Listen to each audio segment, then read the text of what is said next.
To switch things up a little bit here, I wanted to bring Jagoe in. Jagoe, if you're able to speak, it would be class to have you on the call. I've just gone through the history of the Submit CTT links room, and just seen this tweet by Jagoe that says, "Let's fork Solana and nullify the initial supply. It worked wonders for Hive blocks." And he's posted the initial supply breakdown. Initial supply was 500 million tokens for Solana. It was distributed at launch as follows: projects and founders got 25%. Investors got 37%, which I assume is the pre-mine VCs, and the pre-mine rewards and airdrops got 38%. So I don't know what that distribution looks like today, but Dan and I have always talked about the fact that these projects, they all need to fork their founders out. If there's an ICO or a pre-mine, it needs to be forked out so that they can have true neutral layer ones. So if you're there to talk on this, Jagoe, I see you listening. Request to speak, and we'll bring you in because I'd like to hear your thoughts and any pushback you've had on that since. If you're not free, don't worry. We'll maybe discuss it at HiveFest. Give him a couple of seconds.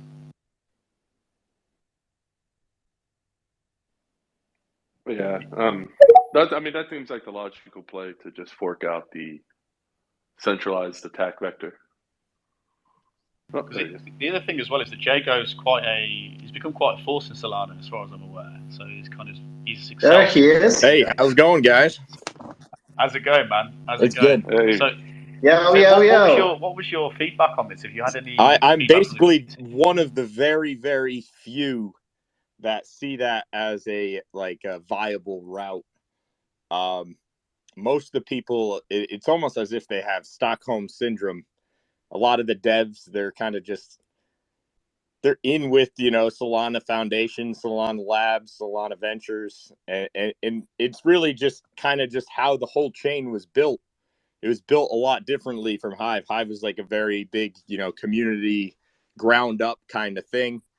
Whereas, Solana was just, VCs pouring money into a sandbox and it made it a very lucrative place to be, which then, a community formed just because it was just a lucrative place to be in. But you see a lot of the people, they don't even think forking is an option. Most of them don't even know the story of Steem and the creation of Hive. But right now, Alameda, for instance, holds over 8% of the total Solana supply. Like, that's a problem. And, they got bankruptcy proceedings ahead. And then Celsius just announced that they're going to be dumping about 250 million onto the market because I guess they're getting rid of all of their altcoins or something like that based on their bankruptcy proceedings. So, yeah, basically they're getting into a lot of trouble based on the initial allocations that went out. Because a lot of this money was, that initial Solana allocation. It wasn't ever, retail or community or anything. But I wonder if there's like a new trend here to come where they get ICO VC money in, and then the price pumps because all the VC gets in, and at a certain point, annoying, powerful community members like you go, let's just fork them all out. Start the new chain. Yeah, there's a couple other vocal community. Lord Narfzog, he's one of the others that believes that getting rid of the foundation and Solana Labs and the central companies that kind of have a huge stake and control, which companies and which projects succeed and which projects don't, basically. That he believes also getting rid of them, and he's working on his own I think he's working on his own blockchain now. He's given up on Solana, but yeah, there's a few people like me, but most of the developers and most of the people with influence across Solana are against the idea of forking, and they're just kind of just riding it out, I guess. It really is Stockholm syndrome. Dan and I have been talking about this for years. That the propaganda is going to be, oh, stay with the chain. You need your leaders. Otherwise, how are you going to manage without us? It's real. Stockholm syndrome's real. Oh yeah, and the thing is, no one really knows exactly how much the founders, each of them, got. Most of the people on Solana think that there's only two founders, Raj and Anatoly, but there was actually 6 or 7 founders. Most of them have left the chain and are doing other things. So I'm guessing they're probably just dumping their initial allocations on the market. But yeah, I don't really know because no one knows exactly what those allocations were. It's funny if you actually go look at CoinGecko, the tokenomics of Solana. There's a page for the official tokenomics of Solana.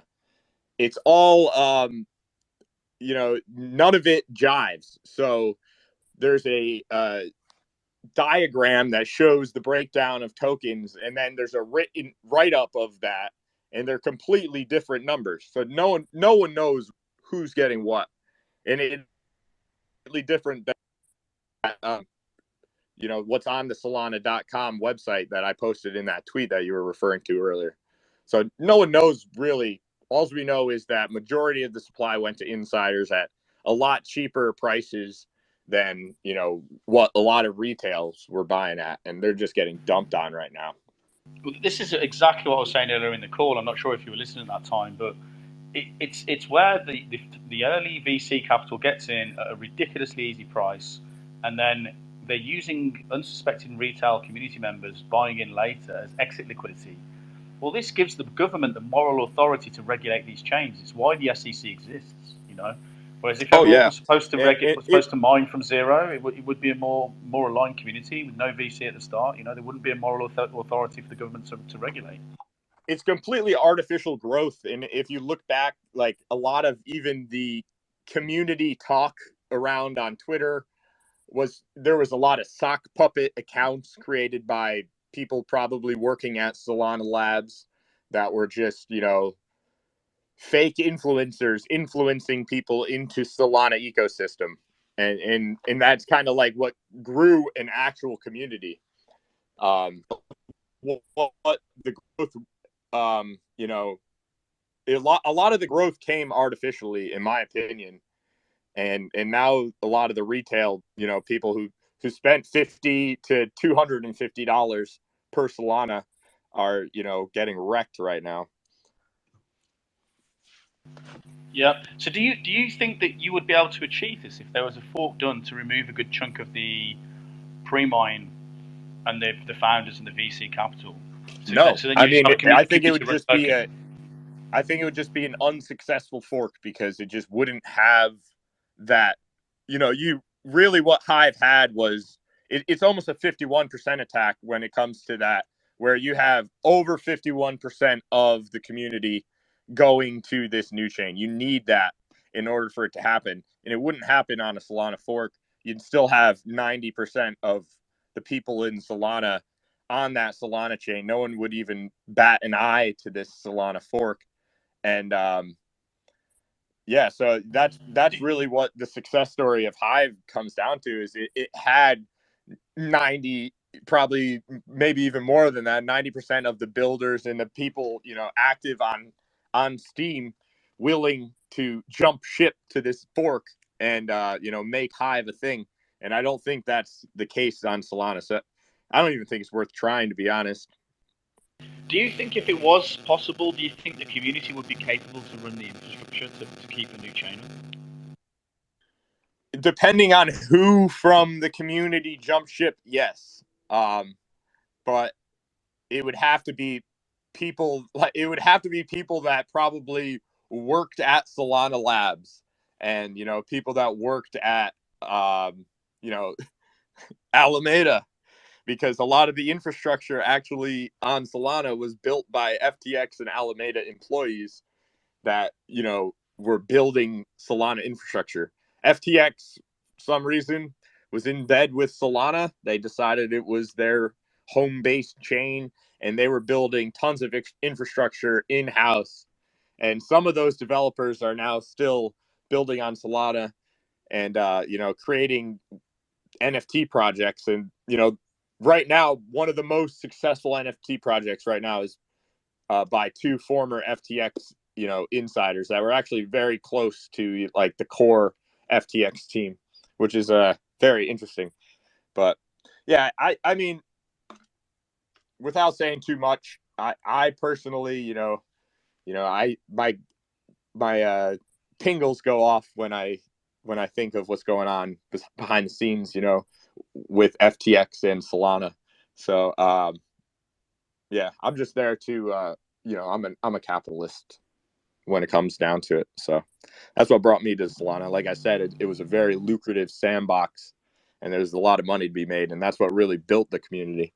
So sure, man, sure. It's good to have your take on that stuff. Really, really important that we've got some eyes over there that know what's going on.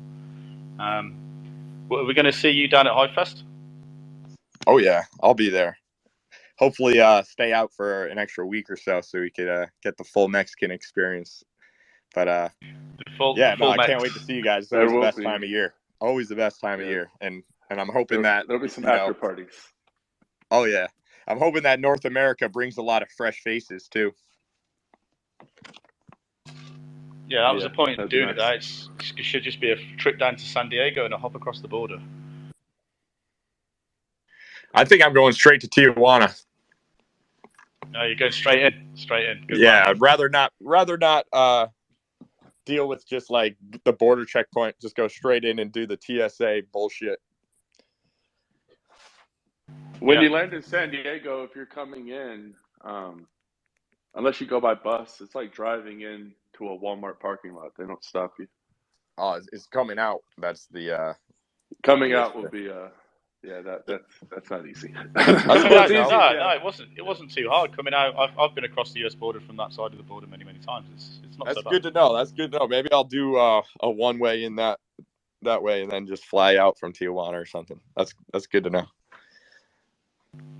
Yeah, it should be good. I'm really hopeful that the fact it's so close to the US border there, which should bring a few of the American faces, because obviously HiveFest's been around the world for 8 years, and we haven't probably seen as many of the Americans and Canadians, and then also the South Americans that exist in the community because it's been in either Europe or Asia. So hopefully this gives a nice happy medium for everyone to, at least in the Western Hemisphere, to come join a HiveFest.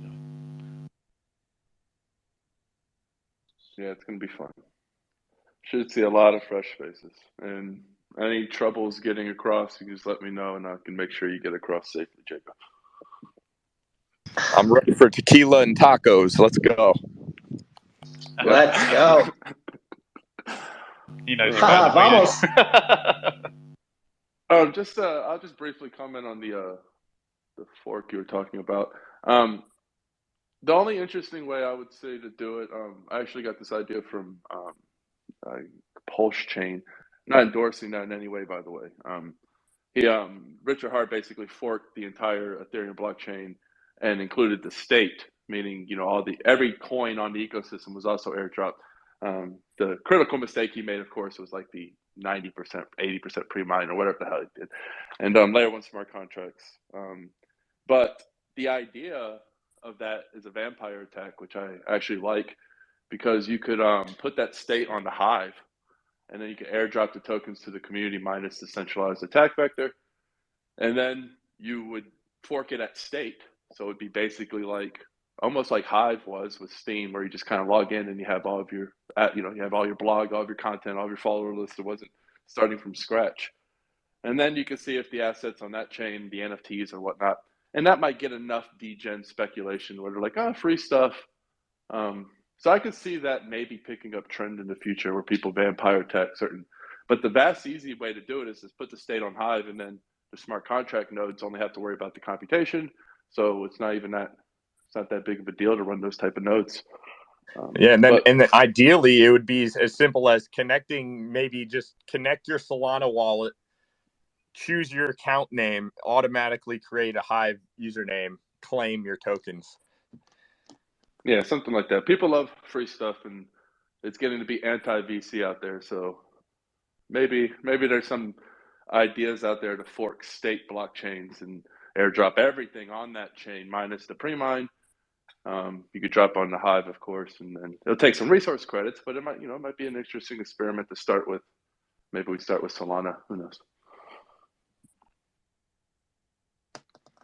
It's definitely on the list of things to do. Let's fuck some shit up. It's just one of the things on the list to do next week, eh?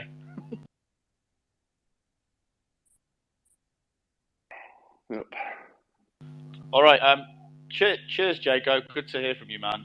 Is there anything you want to talk about, like let the community know that you're doing while you're on this call? No, I'm good. I don't want to take up your time and shill anything, but I'm actually I've been out doing some yard work, and I heard your call. I've been just listening in, so I'm gonna hop down and get back to it and just get back to work. Yeah, and just hear you guys out. Nice, I love nice. listening thank to you. you guys. It's great. It's always refreshing, because especially compared to all the other spaces out there. Appreciate that. Really appreciate that, man. Shout out to you, Jago. Thank you very much. All right, Dan, any words from you? No, just much appreciated. Always a pleasure talking with Jago. Yeah, look forward to see you at HiveFest.